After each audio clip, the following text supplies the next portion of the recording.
Good afternoon. I'm Lori Matson, President and CEO of the Tri-City Regional Chamber. It's my pleasure to welcome you to the State of Higher Education Virtual Luncheon, sponsored by Giza Credit Union.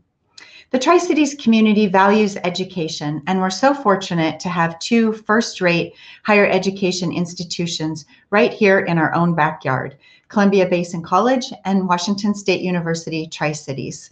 Today, Dr. Sandra Haynes, Chancellor of WSU Tri-Cities, and Dr. Rebecca Woods, President of CBC, will present updates from their schools. Afterward, Dr. Haynes and Dr. Woods will take questions, so please feel free to type your questions into the Zoom Q&A feature. Last month, in partnership with WSU Tri-Cities, CBC, and the Association of Washington Business, we launched a new intern program. The Washington Workforce Portal is a statewide platform that serves to connect students across Washington with employers across Washington. The portal is currently being piloted here in the Tri-Cities as well as in Spokane. Using this new portal is completely free for both businesses and students, and we urge you to check it out. Head to washingtonworkforceportal.org to learn more about this exciting new program. And also, if you have any questions about the intern program, please contact Brooke Merland, the Chamber's Workforce and Education Manager. As you know, the state of Washington moved into Phase 3 on Monday, 2 weeks after the Chamber and other business organizations across the state met with the governor's top policy advisors, urging Governor Inslee to loosen restrictions on businesses. Healthy Washington's Roadmap to Recovery Phase 3 allows businesses to return to 50% capacity and includes a county-by-county evaluation approach. As case rates decline and vaccinations increase, we look forward to steady progression towards full capacity and economic recovery. The State of Washington Energy Facility Site Evaluation Council, also known as FSEC, is holding a virtual public meeting on Tuesday, March 30th at 5 p.m. regarding Scout Clean Energy's Horse Heaven Hills Wind Farm project. They will take public comment at the meeting.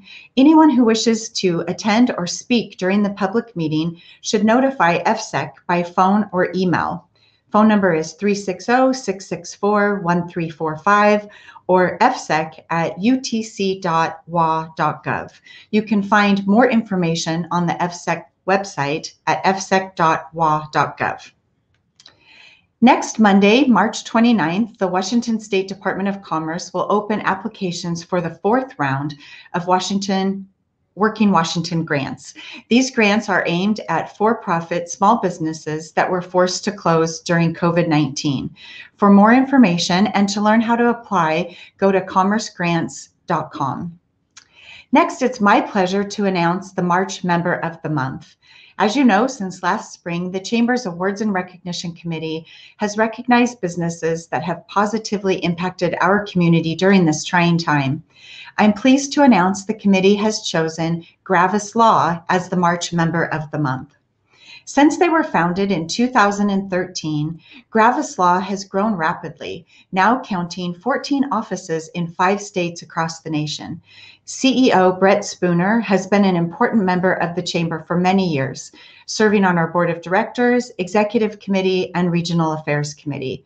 If you attended our luncheon last month, you may remember that Gravis recently upgraded their membership to our top tier visionary level. Gravis has stepped up in multiple ways throughout the pandemic.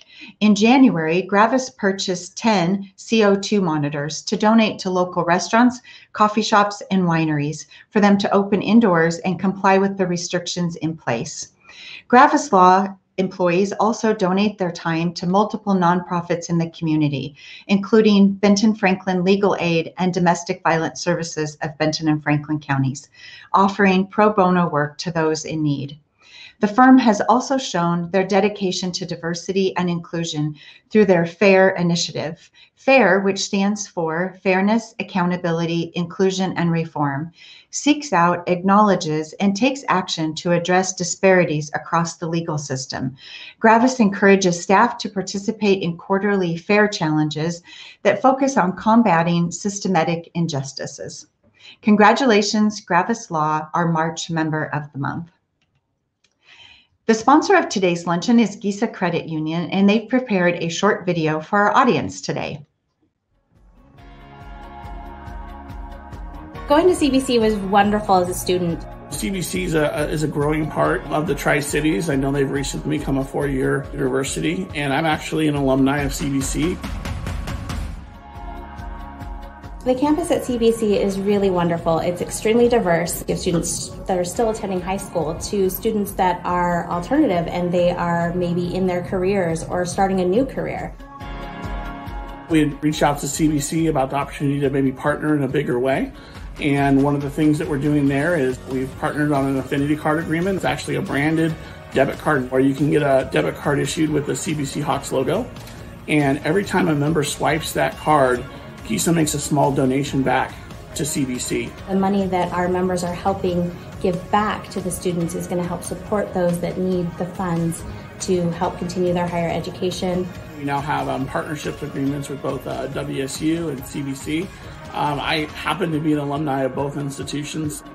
I graduated from CBC, and I'm also a proud graduate of WSU.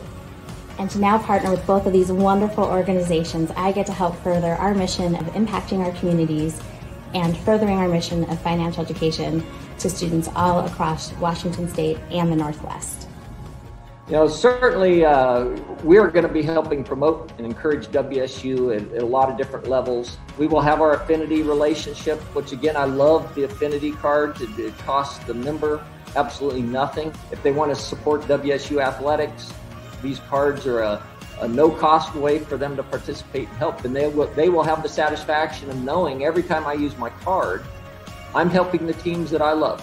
And I'm helping the university that I love. You can go to our website or come into any Gisa location or give us a call, and we'll be able to provide you all the information you need to get an affinity debit card or credit card. Being able to be involved with community colleges and now universities, being able to expose more individuals to financial education and support our mission of financial education, that's really exciting for me in particular.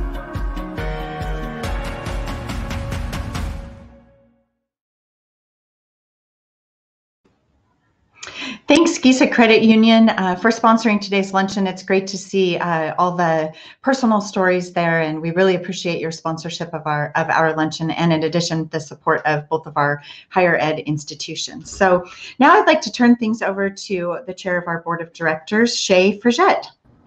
Hi, Shay. Hey, Lori. Thank you, Lori, and hello to everybody watching.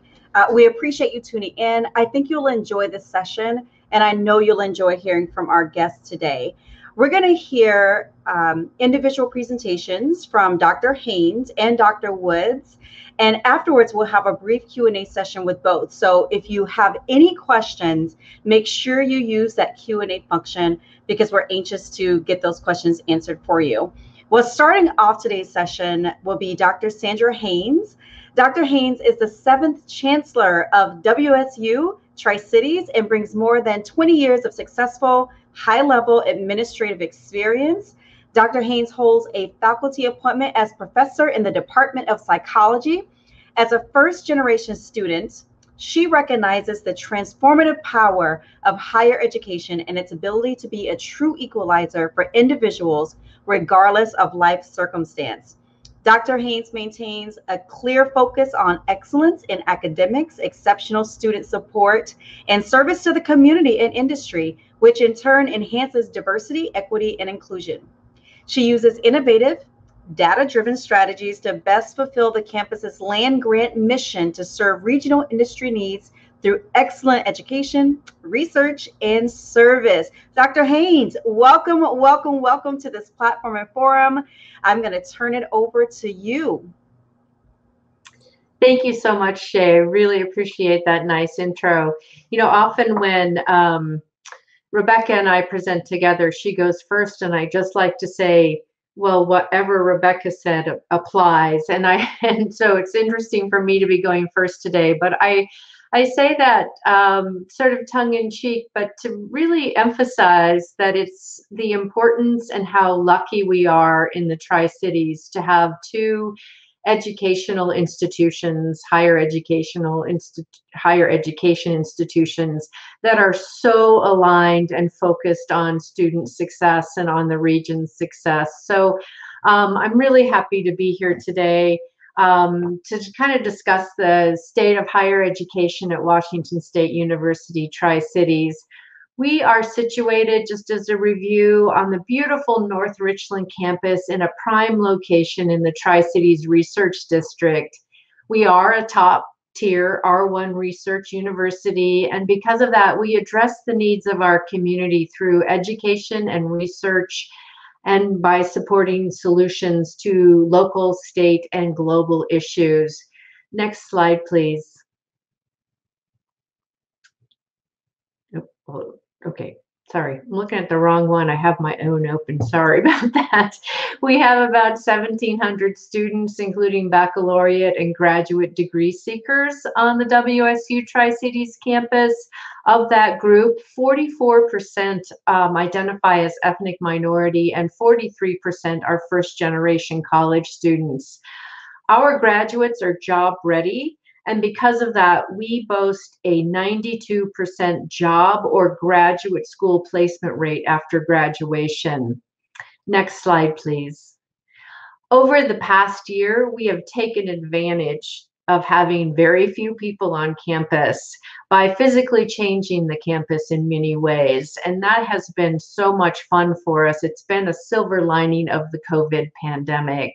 If you look in the upper left of that slide, you'll see our newest addition to the WSU Tri-Cities campus, a new academic building that's scheduled to open fall of 2021, but we will be taking possession of that building in a month and a half at the end of May. I guess that's 2.5 months at the end of May. I'm very excited to take possession. As you can see, the building will host a range of science teaching laboratories, classrooms, we'll have some study spaces for students, and we have an open auditorium style seating area that's ideal for presentations for classes, but also for hosting community events.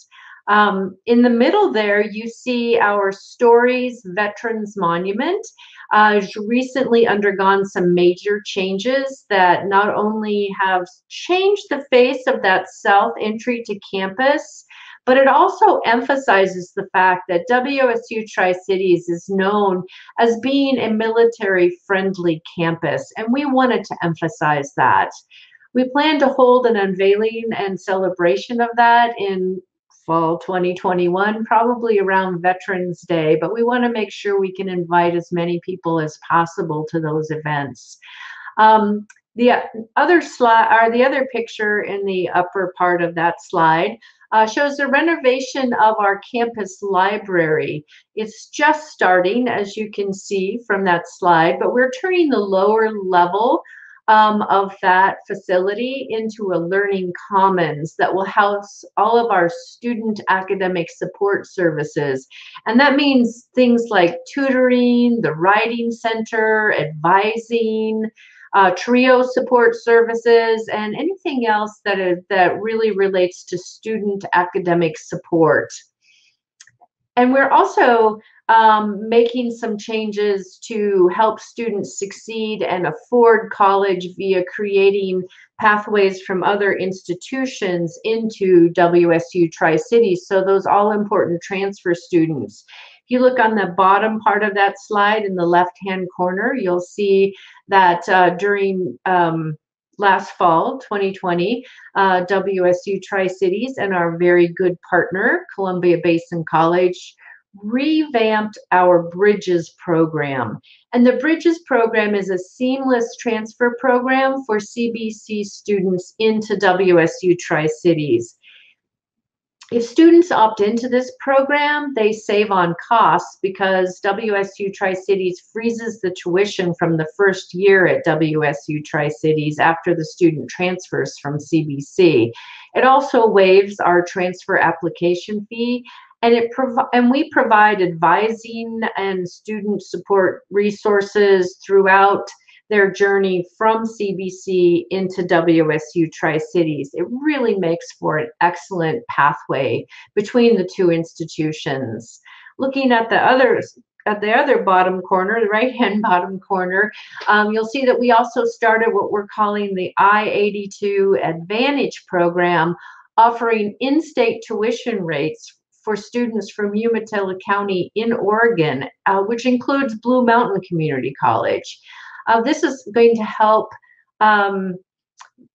provide those students and those residents of Umatilla County with an affordable access to WSU Tri-Cities. And remember that WSU Tri-Cities and Umatilla County are only separated by a 30-minute drive and the Columbia River.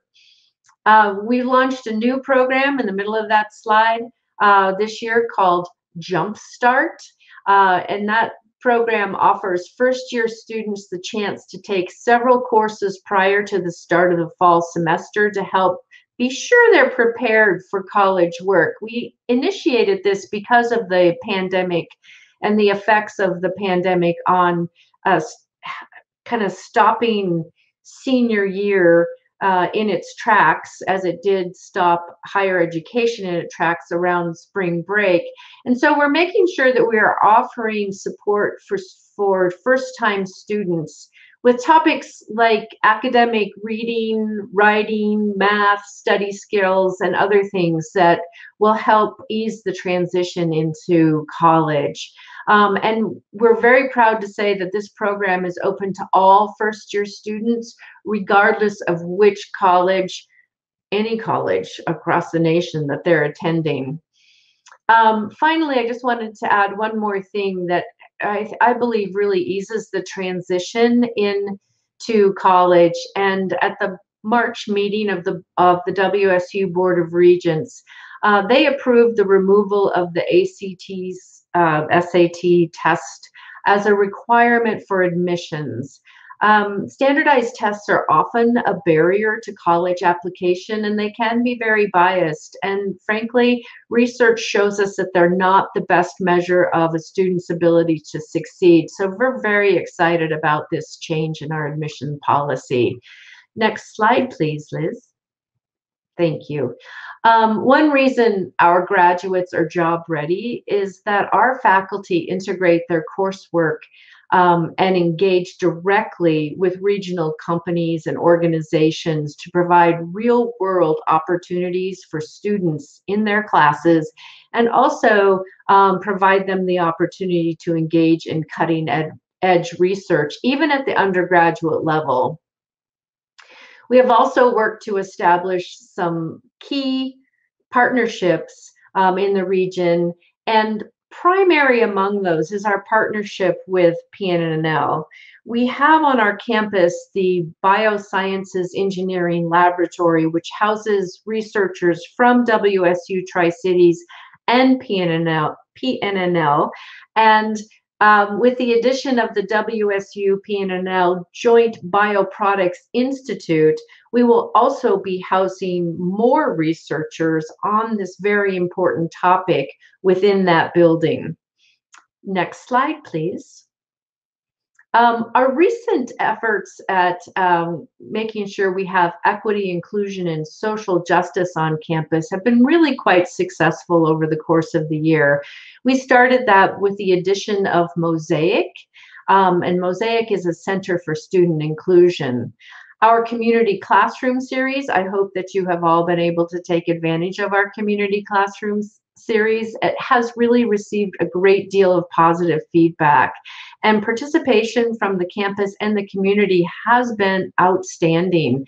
This semester we did a featured series on incarceration and education, which is very well received by the community.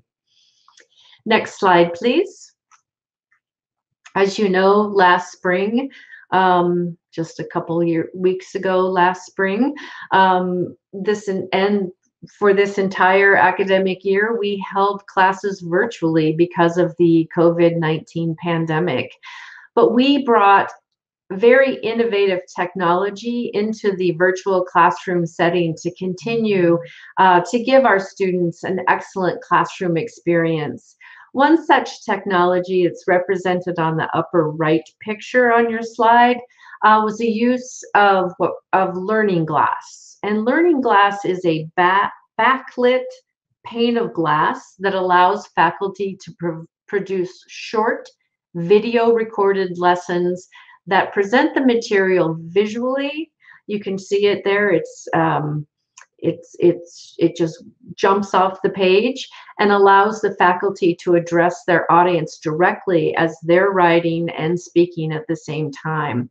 This piece of technology leads to higher engagement from students and better course retention, and it also provides the students with lessons that they can revisit later while they're studying.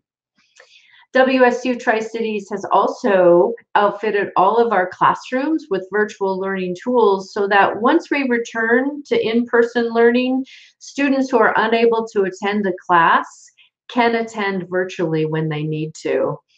And I have to say that all of these improvements and ensuring our student success, we have not done this alone. We have received a tremendous amount of community support for students to keep our students on track and learning over the past year, and we are incredibly grateful for that support. Some examples of our support include donations for the student hardship funds by STCU and PNNL. Technology support for our students came from Cadwell Laboratories and PNNL. And Lamb Weston gave us a huge donation of disposable masks and $25,000 gift for our Cougar Cupboard, which is our student food pantry. Next slide, please. We do plan to safely bring back faculty, staff, and students to campus this fall for in-person instruction and full operations. Many of our courses and labs will be provided in person, and all while abiding by state and federal health regulations.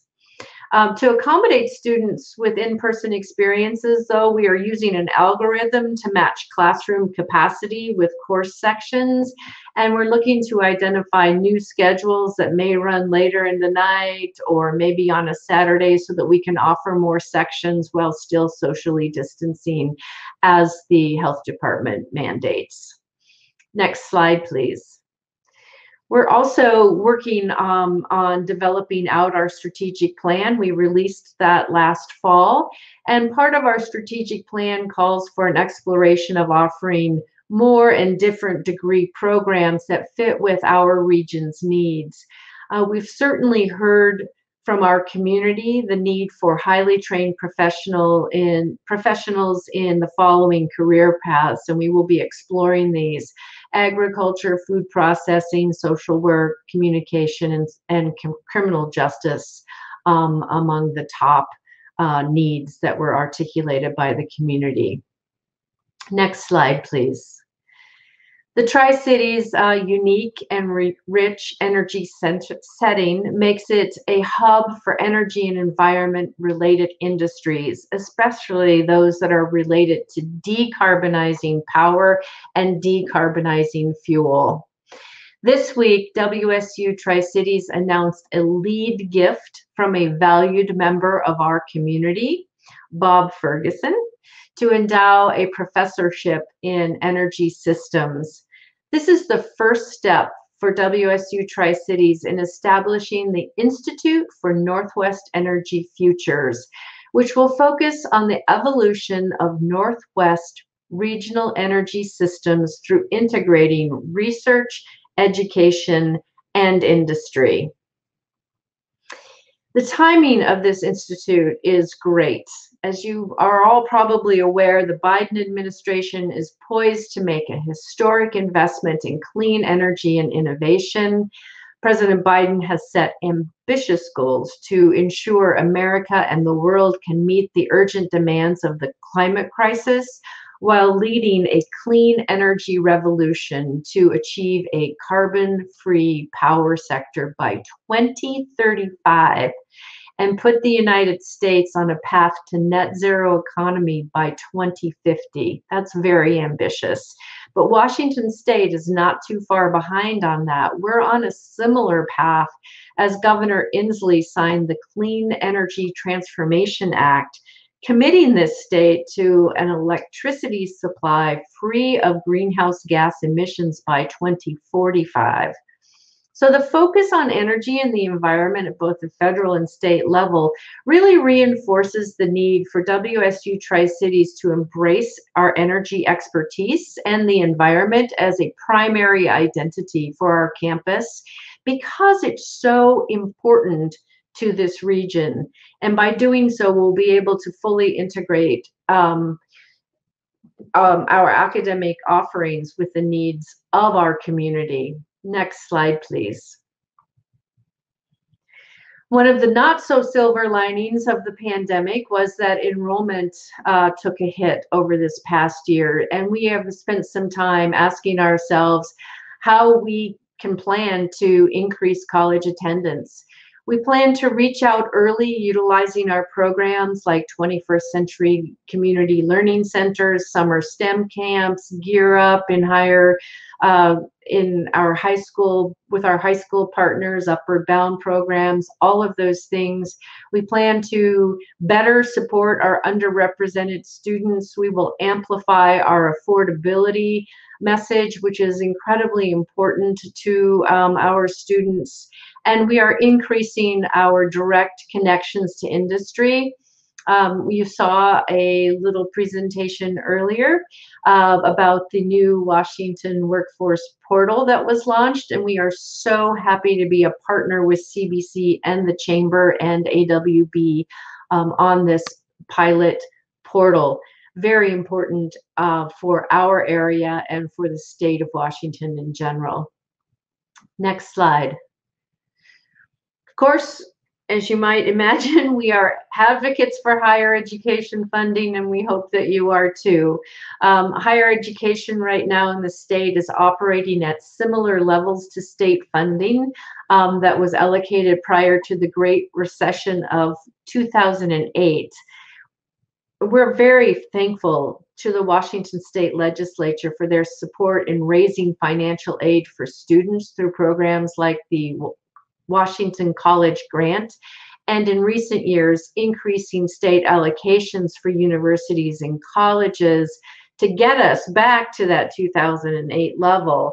And right now, we're just asking to maintain the current level of funding at a minimum. Things are looking pretty good in that regard because our budget for the state is looking much better than predicted. So we're delighted about that. We're also watching the new federal administration very closely. President Biden seems to be focused on college accessibility, decreasing student loan debt, and is supporting additional stimulus dollars for colleges and universities. His educational policies also seem to be centered on college completion rates.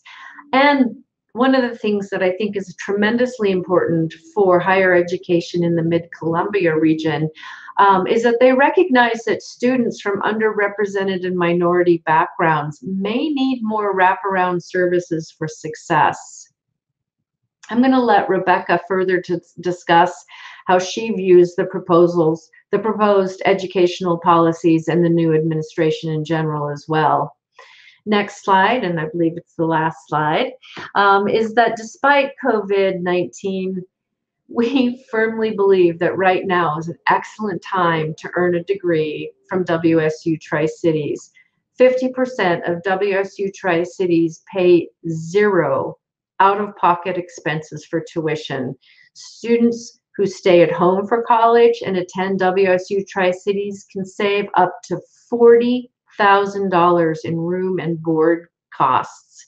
We know that budgets are tight, and we're proud to be able to offer a quality R1 education at this cost.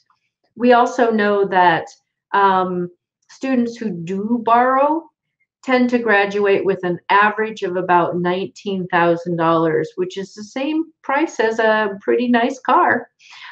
So not the horror stories that you hear of being so far in debt that they will never get out of it. Typically, we also see, and this goes for any college graduate, college grads earn about $1 million more over their lifetime. The largest income gap that we see across the nation is between college grads and those without a degree. So getting a college degree is very important to lifetime earnings, and it also helps graduates create recession-proof careers and helps promote equity. So we are very much encouraging people to continue on that path toward toward obtaining their higher education degree, wherever that is. And with that, I'll be happy to cede the floor and turn it over to Rebecca Woods. Thank you, Dr. Haynes, for that presentation. Congrats on the new building on campus, and thank you for your quick pivot to maintain access to education for students. It sounds like you know that Dr. Rebecca Woods is going to address some things, and thanks for tossing it over to her. I'd like to bring her on up because Dr. Woods became the 6th president for Columbia Basin College in November 2017, and she has over 20 years of experience in higher education. She serves on various local boards and organizations, including TriDec, Visit Tri-Cities, Washington State STEM Education Foundation, Boys and Girls Clubs of Benton and Franklin counties, Pasco Kiwanis, and Watson's Paws for the Cause. It's kind of fun to say that. She believes in the transformational power of an education and is committed to meeting the educational needs of the Tri-Cities and helping all students succeed at CBC. Dr. Woods, welcome, and we can't wait to hear from you. Thank you, Shay. Appreciate it. It's great to be here.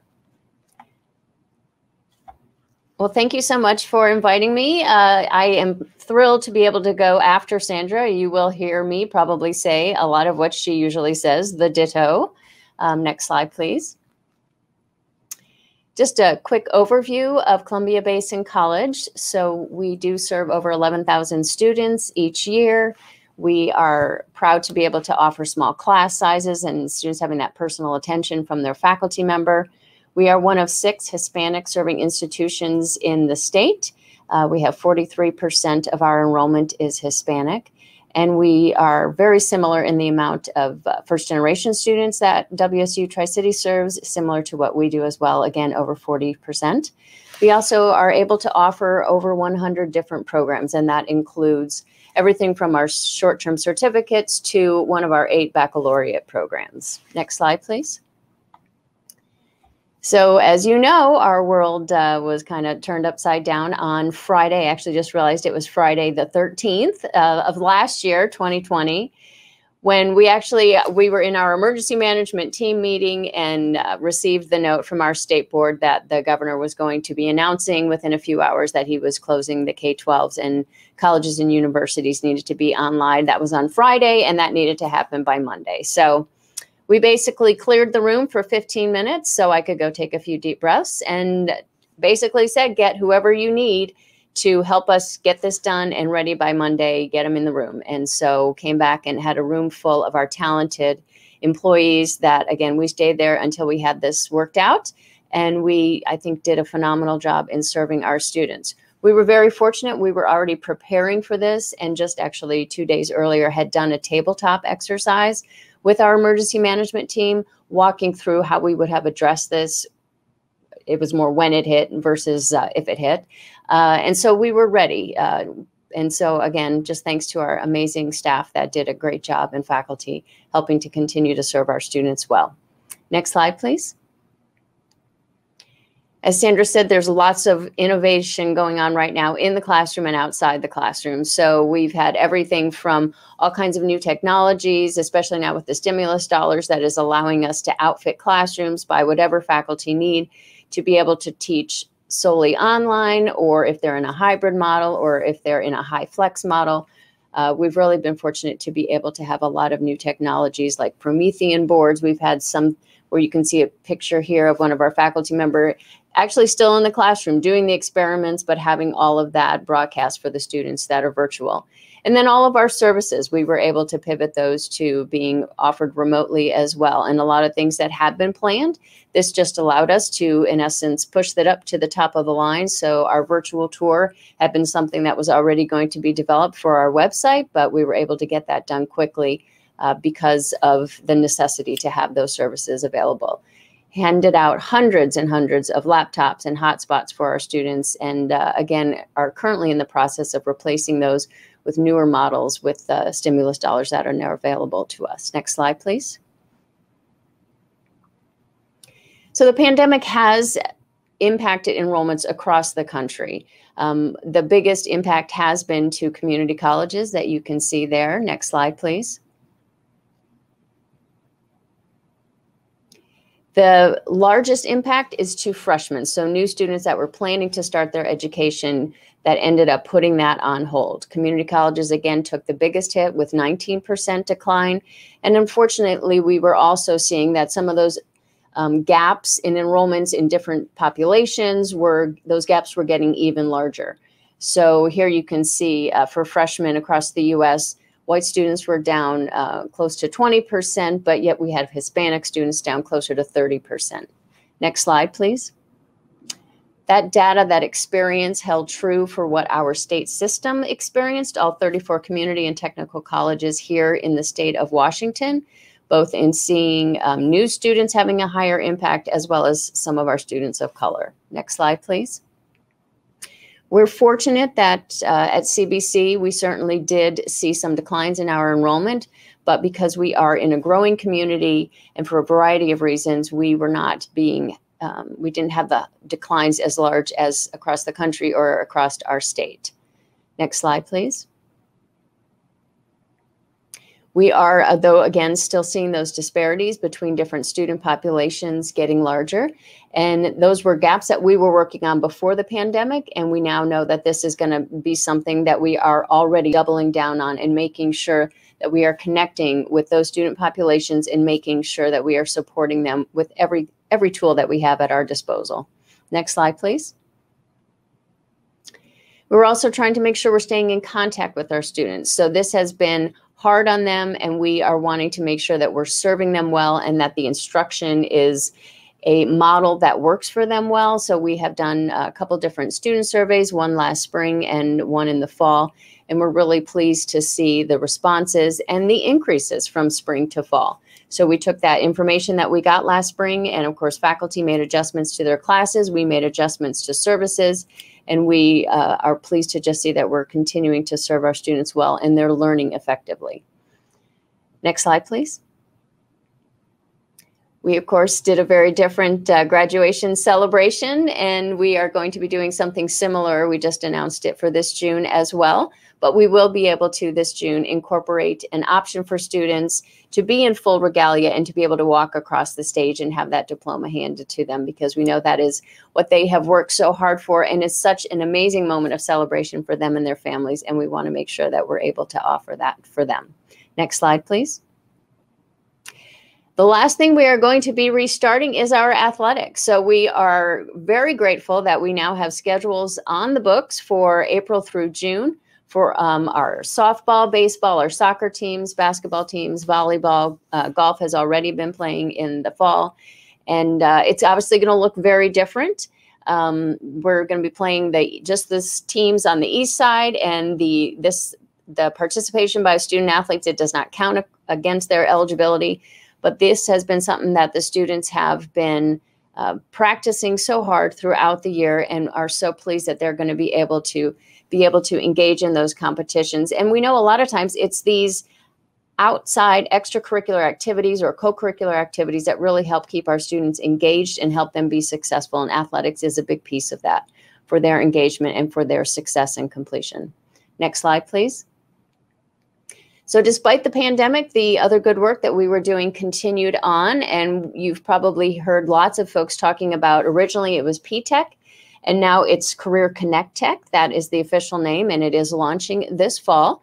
So this is a new program that is going to be housed within the New Horizons High School right here on our campus. And you can see all the wonderful partners that have been a part of this. A huge thanks goes to Brian Marino, who is a commissioner with the Hispanic Commission of Affairs. And he has been the driving force behind bringing that to our community. And so we are just really pleased to see that this is going to be launching. They're in the process of recruiting the first class of students. We are projecting that we will start with a class of 50 ninth graders. They can choose between either cybersecurity or information technology. And as they go through that program, they'll be completing both their high school diploma as well as an associate degree in one of those areas at no cost to them. And there are one other program that's going to be launching in the state as well this fall. And that's going to be on the west side. And you were able to select the area, the program that met the needs of your specific community. And that is why cybersecurity and IT was selected for the Tri-Cities. Next slide, please. Actually, we can skip the next two since both Sandra and Lori spoke about that.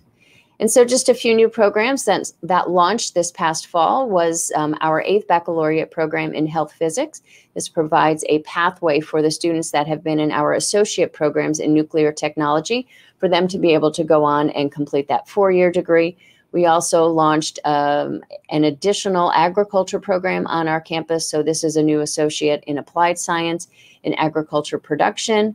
We're very pleased that this received the career launch endorsement from the state, which really allows us to have access to a lot of grant funding and really, in essence, recognizes the tremendous hands-on training and the actual career-connected training that the students are going to be getting going through these programs.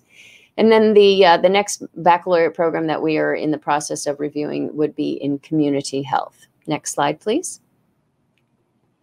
We also began offering some courses on our campus in Spanish. Again, as a Hispanic serving institution, we want to make sure that we are serving all the students that are coming to us and eliminating any barriers that may exist for their success. Next slide, please.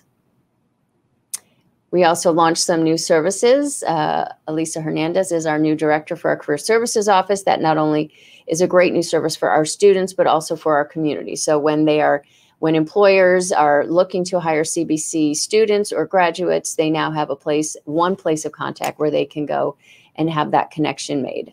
Many folks have heard me talk about the case management advising. So we used to have, I believe it was 4 completion coaches. We now have 18, so that those students, all of our students, can have one person that is with them from their first day to their last day. And those completion coaches have a smaller caseload and are able to know the students and what their challenges may be inside the classroom, outside the classroom, and getting a lot of support. And that also then freed up our counselors, our licensed professional counselors, to be able to focus on meeting those mental health needs of our students, career counseling needs of our students, which we know are absolutely growing, especially during the pandemic. Next slide, please. If you've driven down 182 and are wondering what is that construction going on in front of CBC, so this is the new building that will be opening hopefully February of 2022, and we are on track to meet that deadline. So our new Student Recreation Center. Next slide, please.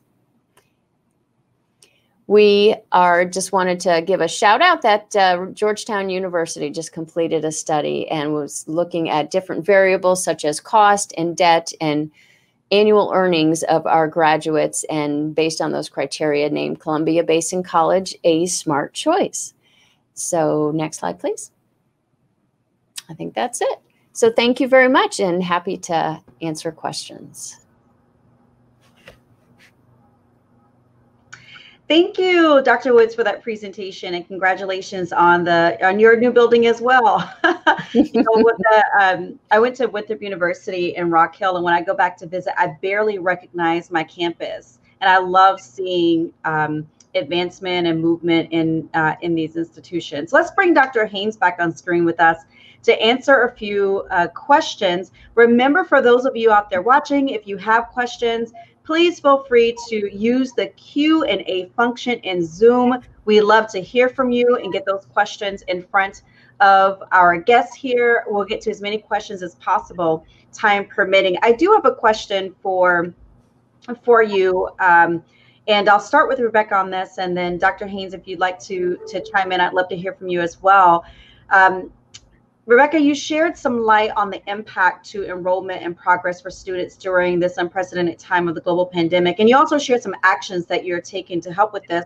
Can you talk to any additional impacts or anything else you saw in regard to enrollment, and also some of the you shared some of the positive things that came out of it with enrollment. Was there anything else that maybe you haven't mentioned that you could share? I don't think I mentioned the greatest disparities, the drops in enrollments that we saw, aside from, new students in different populations of color, was in our English language acquisition program. So we had over a 60% drop there. And then after that was in our, no surprises, in personal enrichment. So obviously folks this was just not the time wanting to come, to take a class for personal growth. So those are some of the biggest impacts that we're seeing, as well as in some of our workforce programs. And so we were fortunate, the first programs we were able to bring back to campus last May. And I don't think I spoke about, but we did bring this winter quarter that we're just ending this week. We started bringing back some gen ed classes to campus. So they're being offered in hybrid or high flex models. In large classrooms, and are increasing the number of those that will be on campus in the spring, because we know a lot of students, plenty of students are, flourishing, and they're doing well, and they're able to adapt to this new environment. But others really, they do better when they're face to face, and they want that kind of experience. So we're trying to provide options for both. And those were the nuances that we were seeing in those student surveys. Just, not everybody wanted to come back to campus, but some absolutely did. So we're trying to make sure that we're having options available for all. Thank you. Sandra, did you have anything to add or any insights you saw over at WSU Tri-Cities? I'm not sure this fully addresses the question, but I'm going to jump into it a little bit. And anyway, one of the things that we saw with the pandemic, of course, this is just kind of straying a little off the top, which certainly impacted people's ability to continue with their education, were the focus on their basic needs. And so that prevented some people from going, continuing with their college education. So we saw a lot of food and housing insecurity. Certainly there's a national problem, but we saw it locally with childcare. It can be very difficult to attend classes, do your meetings with your kids in the background, and nobody to watch them. It's even more difficult than to study when you don't have a private study space to go to. And people have to work. A lot of our students went back to work full time because of the impacts of the pandemic. So those kinds of things impacted people's ability to persist in their education. And we did everything that we can, as did CBC, to make sure that students had food security, that we gave out money for hardship. You need rent this month, you just can't make it. We consider that a hardship. Here's some money. We actually gave out about $600,000 in hardship funding to our students. So we helped them as we could, but sometimes it was just overwhelming for students to try to continue with their education. I think one of the other things that we saw is, I think isolation started to get to some people too. It was really hard to sit in front of that screen all day. We did a great deal, as again CBC did, as Rebecca mentioned in her presentation, to try to meet the mental health needs of our students, regardless of where they were. So those things were important factors. We learned a lot, and we are going to come back better and stronger in all of those areas. I love how you're looking at students as a whole, and looking at from the perspective of, we have this educational institution, but what other services can we bring to you so that you can still learn and contribute to your family and to your community. You talked about lessons learned. Were there any particular lessons learned from the pandemic that you maybe had to pivot and do as a result, but then as you're reflecting back, it's something great that came out of it that you want to continue at your respective institutions? I think there's been lots of silver linings. We had sessions actually at our Welcome Week, and it was focused on, let's highlight all the silver linings that have come out of there. Number one, I think it's just shown the strength of our institution and the ability, the resilience that each and every one of our employees shows every day in their commitments to doing whatever we need to do to help our students be successful. As I spoke about, a lot of things that we knew we needed to do and were on our lists, suddenly now they're done, or things that we thought, oh, we can never do that. Gosh, when you have no choice, it's amazing what you can get done in just a couple weeks. So there's been lots of remote opportunities, virtual opportunities that we're absolutely going to continue even when we don't have to, because, life's are busy. So we're wanting to make sure that all of our services, even though we're going to have them back on campus in the fall, every service will also continue to have virtual opportunities for those that either need them or just with their, want them because of the pandemic or need them because of other challenges. But there's lots of great things that have come out of this, and we're really pleased to see that. Great. Thank you for that. Dr. Haynes, is there anything you'd like to share? I think that Rebecca hit it spot on. We learned so much about our ability to do things differently when we really didn't think that we could do things differently. We learned about the importance of such things as making sure that we were responsive to student needs, as I talked about earlier, and we were responsive in some other creative ways, which is kind of fun. We gave grace in grading, which was absolutely wonderful. And that's not to say there was grade inflation, but we had a no credit kind of grade that we gave to students, that if they were really failing and struggling and had missed that deadline, we gave grace to them to make that withdrawal without having penalty then to their GPA. And I would say the other thing that was really apparent to us is the importance of partnering and the community supporting educational institutions and us supporting them. Excellent. Thank you for that. We do have a question from the audience. Stacy's asking about programs and majors. She's interested in seeing or asking which programs and majors have the most interest by students at both of your institutions, and potentially how do they compare, and where we see the job opportunities locally. So let's start with what majors or programs seem to be more popular by students. I would say in general, the majority of our students are starting, or probably a little more than half of our students are starting in our Associate of Arts. So they're starting here and wanting to transfer on to complete a 4-year degree. A lot of times those are going to be in the STEM areas or in the social sciences. We have close to 900 students that are enrolled in one of our baccalaureate programs.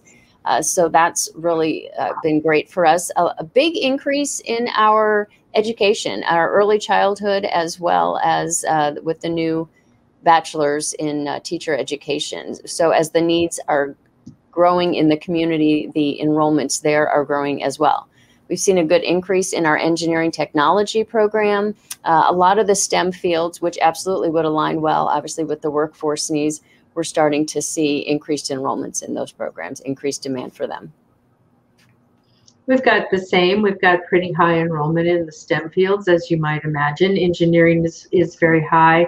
Actually, biology is our #1 major, followed closely by nursing and education as well. We also have a strong enrollment in our business programs.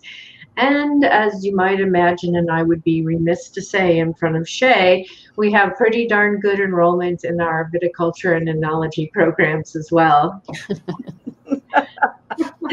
Excellent. Well, you both beautifully answered the second half of it, is where do you see job opportunities locally? And it sounds like from those majors and what you hit on, those are some big buckets in the Columbia Basin area and Tri-Cities region. One last question for you before we tune off today.